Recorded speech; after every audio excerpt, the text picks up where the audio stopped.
तो हेलो फिर बच्चों, आज के इस रामबाण क्लास में आप सभी लोगों का हार्दिक मैं स्वागत करता हूं। क्योंकि आज का वीडियो यदि आपने देख लिया तो फिर कभी भी अंग्रेजी पढ़ने में जो ये 5 भाई होते हैं, जो ये 5 मात्रा होती है, कौन, ए, ई, आई, ओ और यू, इसकी समस्या पूरी तरह से समाप्त हो जाएगी। कभी भी इनसे बना कोई शब्द अगर आ जाएगा तो आप आंख बंद करके आप पढ़ लोगे। मतलब इतना बेसिक और एकदम आसान तरीके से मैं पढ़ाने वाला हूँ।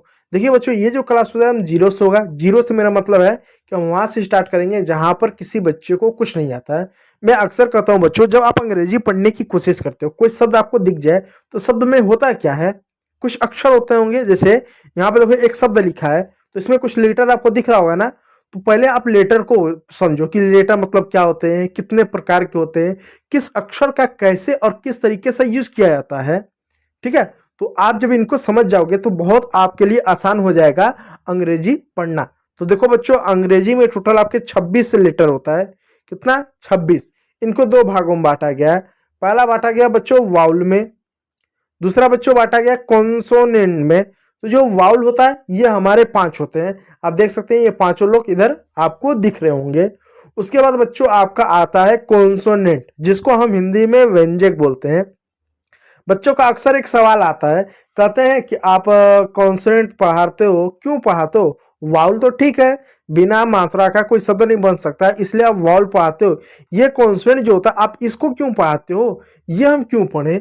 बच्चों, जब हम अंग्रेजी पढ़ते हैं तो जो अक्षर होता है उसमें से जो वाउल होता है वो तो मात्रा बन जाता है, लेकिन जो कॉन्सोनेंट होता है हम उसका साउंड पढ़ते हैं। आसान भाषा में समझाता हूँ, देखो।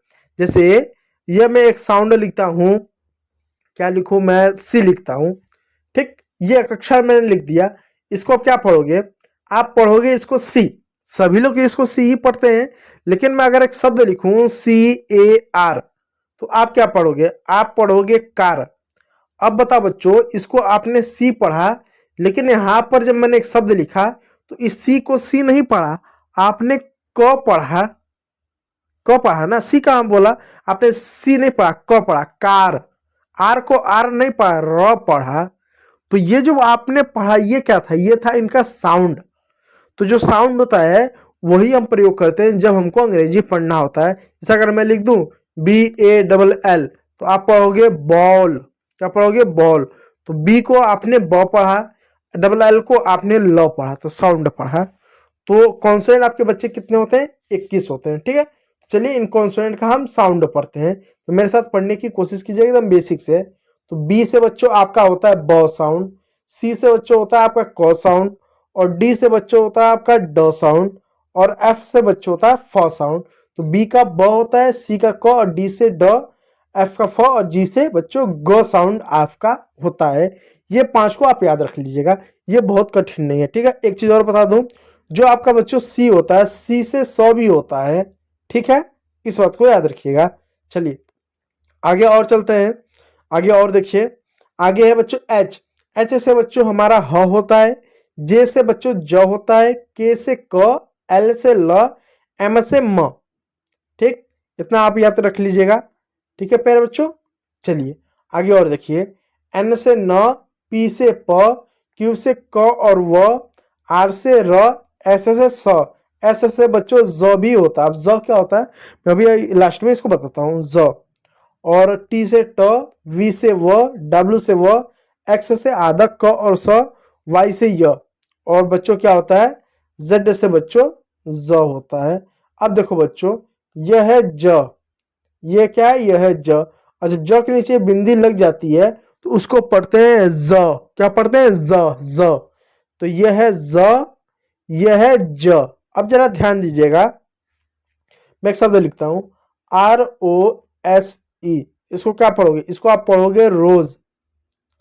रोज नहीं, रोज पढ़ोगे। तो यहां पर देखो एस को आपने स नहीं पढ़ा, एस को आपने ज पढ़ा। पढ़ा ना? एस को आपने क्या पढ़ा? आपने एस को ज पढ़ा। अब देखिए बच्चों, यहां पर मैं एक और शब्द लिखता हूं। मैं लिखता हूं NOSE। तो एन को बच्चों, अब इसको क्या पढ़ोगे? इसको आप पढ़ोगे नोज। अब देखो बच्चों, यहाँ पर एस को आपने स नहीं पढ़ा, एस को यहाँ पर ज पढ़ा। मैं लिखूं USE, इसको आप पढ़ोगे यूज। यहाँ पर भी एस को आपने स नहीं ज पढ़ा। तो बच्चों बहुत जगह पर हम एस को स की जगह हम ज भी पढ़ते हैं, तो इसका दो साउंड होता है। ठीक है, चलिए अब आते हैं अंग्रेजी पढ़ने में। देखो बच्चों यहाँ पर अंग्रेजी पढ़ने आए हैं ना कि हिंदी, तो हिंदी और अंग्रेजी में एक अंतर होता है, उस अंतर को आप पहचान लो।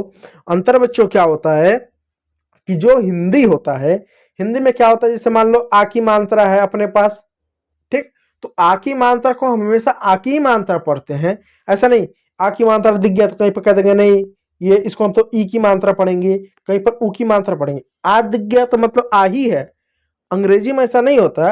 अगर अंग्रेजी में बच्चों अगर आपको ए दिख जाए तो कोई भी गारंटी नहीं देगा कि हम ए को हम अ की ही मात्रा पढ़ेंगे या आ के रूप में पढ़ेंगे या हम ए के रूप में पढ़ेंगे। ये अ जो होता है मतलब एकदम दल बदलू होता है, ये हमेशा अपना उच्चारण अपना प्रोनाउंसिएशन बदलता रहता है। मैं कुछ आपको एग्जाम्पल देना चाहूँगा।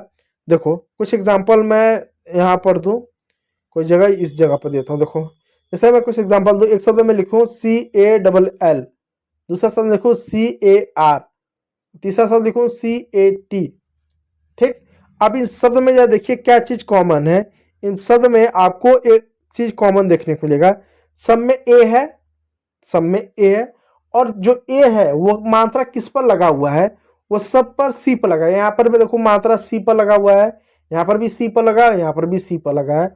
अब देखो इसको हम कैसे पढ़ रहे हैं, यहाँ पर सी ए को हम क्या पढ़ रहे हैं, सी ए को हम कौ के रूप में पढ़ रहे हैं, कौ। ठीक, यहाँ पर सी ए आर को क्या पढ़ रहे हैं, का के रूप में पढ़ रहे हैं, और यहाँ पर सी ए को क्या पढ़ रहे हैं, कै पढ़ रहे हैं। पूरा शब्द क्या पढ़ेंगे, इसको हम पढ़ेंगे कॉल, अभी क्यों कॉल पढ़ना भी बताऊंगा। इसको पढ़ेंगे कार, इसको पढ़ेंगे कैट।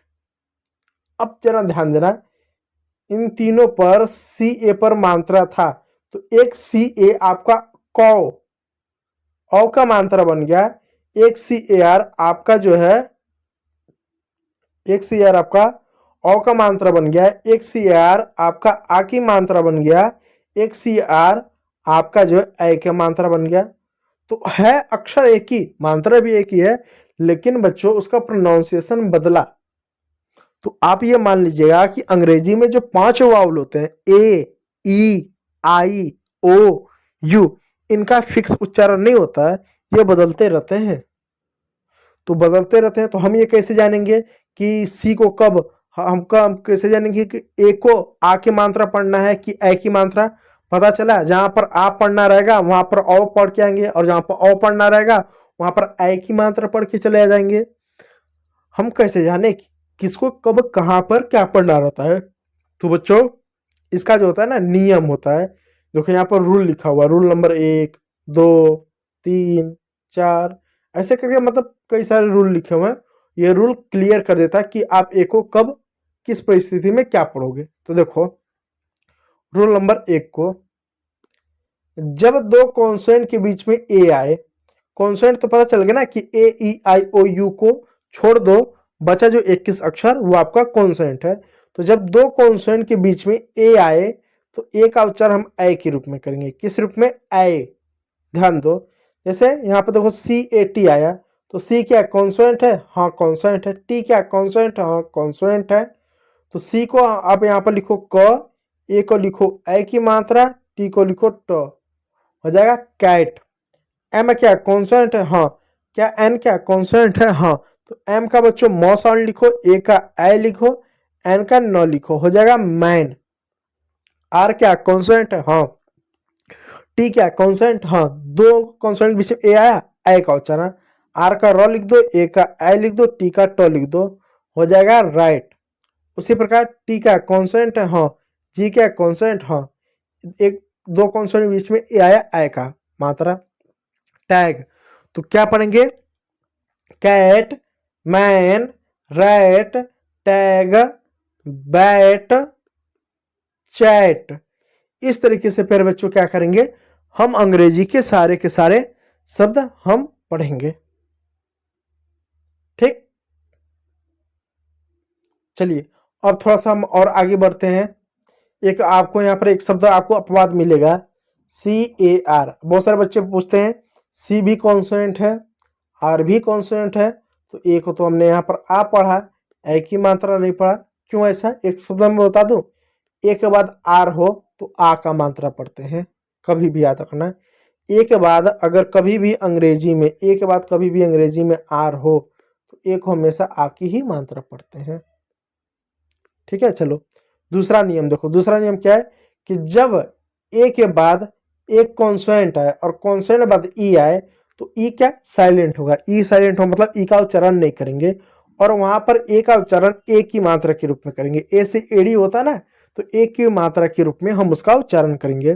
कैसे करेंगे देखो, एन क्या कॉन्सोनेंट है, देखो ए आया, कॉन्सोनेंट आया, ई आया, कुछ नहीं करेंगे, हम एन का क्या लिखेंगे नौ लिख देंगे, ए का ए की मात्रा, एम का मौ लिख देंगे, ई साइलेंट होगा, हो जाएगा नेम।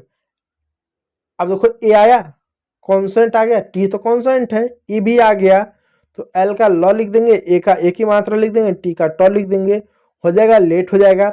उसके बाद बच्चों डी का बच्चों डॉ लिख देंगे, ए का ए की मात्रा लिख देंगे, टी का टॉ लिख देंगे, हो जाएगा डेट हो जाएगा। अब देखो केक कैसे लिखेंगे, यही है, सी का क हो जाएगा, ए का ए की मात्रा, सी का क, केक हो जाएगा। एच का ह हो जाएगा, ए का ए की मात्रा, टी का ट, हेट हो जाएगा। अगर ना समझ में आ रहा है कि हम ए ही क्यों लिख रहे हैं, मैं बस इतना कहना चाह रहा हूँ बच्चों, ए रहे, ए के बाद कॉन्सोनेंट रहे, कॉन्सोनेंट बाद ई रहे, तो ई को कुछ नहीं लिखते, कुछ ई को मतलब कुछ पढ़ते नहीं है। अब यहाँ पर ए जो आया उसको हम ए से एडी की मात्रा पढ़ेंगे और जो कॉन्सोनेंट आएगा उसको साउंड पढ़ेंगे। तो जैसे मान लो यहाँ पर एक शब्द आ जा रहा है डी ए टी ई, तो ए आ गया ना, टी क्या कॉन्सोनेंट है, ई भी आ गया, तो डी का साउंड क्या होता है ड होता है, ए का साउंड ए लिखेंगे, टी का साउंड ट लिखेंगे, हो गया डेट। ई को कुछ नहीं लिखेंगे, छोड़ देंगे। ठीक, इसी प्रकार से ये पहला दूसरा नियम था। तीसरा नियम मैं कल पढ़ाऊंगा क्योंकि वीडियो बहुत ज़्यादा लंबा हो जा रहा है। तो आज के इस वीडियो में इतना ही, और वीडियो अच्छा लगा तो एक लाइक कीजिएगा, चैनल अपना सब्सक्राइब जरूर कर लेना। वीडियो को देखने के लिए बहुत बहुत धन्यवाद।